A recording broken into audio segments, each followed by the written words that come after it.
दोस्तों मेरे चैनल में आपका स्वागत है। दोस्तों आज के इस वीडियो में मैं आप लोग को बताऊंगा कि अगर यहाँ पर आपको कोई चेक दिया और अगर वहाँ चेक बाउंस हो जाता है तो फिर आखिर कब आपको लीगल नोटिस उसे भिजवाना चाहिए। यह जो सवाल है कई लोगों के मन में उठता है, तो इसे जानने के लिए आप इस वीडियो में अंत तक बने रहें। और अगर आप मेरे चैनल पर नए हैं तो फिर चैनल को सब्सक्राइब करके बेल आइकन को भी प्रेस कर लीजिए, ताकि मैं जब भी कोई ऐसी इन्फॉर्मेटिव वीडियो आप लोग के लिए अपलोड करूं तो फिर आप लोग को उस वीडियो की नोटिफिकेशन मिल सके।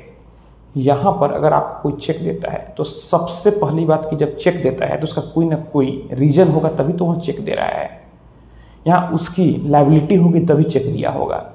यहाँ पर ज़्यादातर केसेज में अगर किसी के पास आपका उधार पैसा बकाया होता है, वह डेट देता है, तो फिर सिक्योरिटी के तौर पर आप चेक ले लेते हैं। तो आप यहाँ पर एक काम जरूर करें कि चेक के पीछे उस व्यक्ति से आप यहाँ पर रीज़न जरूर मेंशन करवाएं कि वह आपको चेक क्यों दे रहा है। क्योंकि कई सारे केस में यह देखने को मिलता है कि जब चेक बाउंस हो जाता है तो जो अगला पार्टी है वह डिनाई कर जाता है कि मैंने चेक ही नहीं दिया था, कुछ भी झूठा कहानी कोर्ट में बनाने लगता है।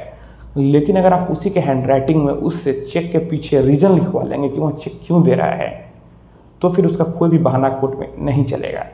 तो आप यह काम जरूर करें। अब सवाल उठता है कि आप यहाँ पर कब उसे लीगल नोटिस भेजेंगे। जब आपको वह चेक देता है, जिस डेट में आप चेक क्लियरिंग के लिए लगाते हैं और जिस वजह से यहाँ पर अगर उसके अकाउंट में पैसा नहीं है, जो भी रीज़न है, चेक बाउंस हो जाता है। कई बार यहाँ पर उसके अकाउंट ही क्लोज हो जाता है, KYC अपडेट नहीं होता है, कई कारण हो सकता है। लेकिन ज़्यादातर जो पॉपुलर यहाँ पर कारण है वह यह कारण होता है कि अकाउंट में पैसा नहीं होता है।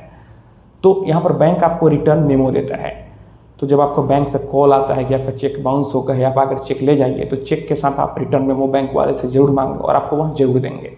फिर आप जैसे चेक लेकर आएँ तो उसको तो ज़रूर इंटीमेशन बैंक SMS के माध्यम से ज़रूर से भेजता है, उससे पता चलता है। तो आप उसे कॉल करके बोले कि ऐसे ऐसे बात है। लेकिन ज़्यादातर केसेस में यह देखने को मिलता है कि वह पार्टी कॉल ही नहीं उठाता है, आपका नंबर ब्लॉक लिस्ट में डाल देता है। तो आप कोशिश करें कि आप उससे कम्युनिकेट करें, आप मेल के माध्यम से, व्हाट्सएप के माध्यम से, जैसे भी संभव हो आप उसे बताएं। फिर भी अगर वह नहीं जानना चाहे, वह जानबूझकर इसे इग्नोर करे, तो फिर आपको बिना देरी किए हुए आपको 2-3 दिन से ज़्यादा समय नहीं बर्बाद करना है। आपको किसी वकील के पास जाना है और वकील के माध्यम से उसे लीगल नोटिस भिजवाना है। आपका जो वकील होगा वह आमतौर पर 15 दिनों का समय उसे देता है। अगर 15 दिनों के भीतर वह पैसा लौटा देता है तो फिर ठीक है, लेकिन अगर नहीं लौटाता है तो फिर सेशन कोर्ट में NI यानी कि नेगोशिएबल इंस्ट्रूमेंट एक्ट के धारा 138 में चेक बाउंस का यहाँ पर उसके ऊपर केस दर्ज होता है। फिर कोर्ट से उसे नोटिस आता है और अगर वह कोर्ट के नोटिस को इग्नोर करता है तो उसके ऊपर यहाँ पर नॉन अवेलेबल वारंट जारी हो जाएगा। फिर पुलिस उसे गिरफ्तार करके ले जाएगी और यहाँ पर जितना चेक का अमाउंट था उसका दोगुना अमाउंट उसे देना पड़ सकता है और यहाँ पर उसे जेल तक 2 वर्ष तक की जेल तक हो सकती है। लेकिन यहाँ पर रीज़न क्लियर होना चाहिए कि वह चेक क्यों दिया, और फिर उससे भी अपना पक्ष रखने का मौका कोर्ट में मिलता है। तो कोई भी आपको चेक दे, चेक जैसे ही बाउंस करे आपको लीगल नोटिस भेजना चाहिए।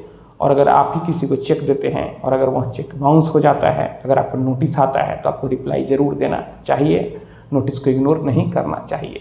तो दोस्तों मैं आशा करता हूँ आपको वीडियो पसंद आई होगी। अगर मन में कोई भी सवाल है तो अपनी कमेंट बॉक्स में कमेंट करें, और अगर आप हमसे सीधे जुड़ना चाहते हैं, फ़ोन से बात करना चाहते हैं, मन में कोई भी सवाल है, तो फिर आप हमें इंस्टाग्राम पर फॉलो करें। मेरा इंस्टाग्राम पर यूजर नेम है Pritesh1584। आप हमें यहाँ फॉलो करें, मैसेज करें, और अगर फ़ोन से बात करना है तो फिर इंस्टाग्राम पर ही मैसेज करके अपॉइंटमेंट बुक कर लें।